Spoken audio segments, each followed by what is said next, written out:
காதல்ல ரொம்ப ஸ்பெஷலானதுன்னா இந்த தூரமா இருந்து லவ் பண்ற காதல் கதை தான்.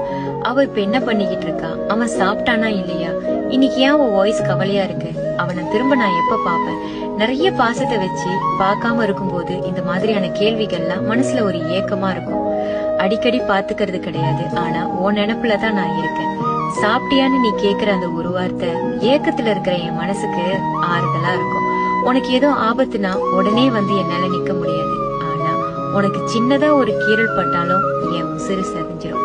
உசிரையே வச்சிருக்கோம், ஆனா பாத்துக்க முடியலையேன்னு மனசுல ஒரு பயம் இருக்கும். அது சந்தேகத்துல வர பயம் கிடையாது. நான் இல்லாம இவ்வளவு தூரத்துல அவங்க எப்படி இருக்காங்க அப்படின்ற ஒரு ஏக்கம் தான் அங்க பயமா தெரியும். பல மாசம் பல வருஷம் கழிச்சு பாக்குறப்ப கிடைக்கிற அந்த சந்தோஷம் இருந்த ஒட்டுமொத்த கவலையும் அப்படியே போக்கிரும்.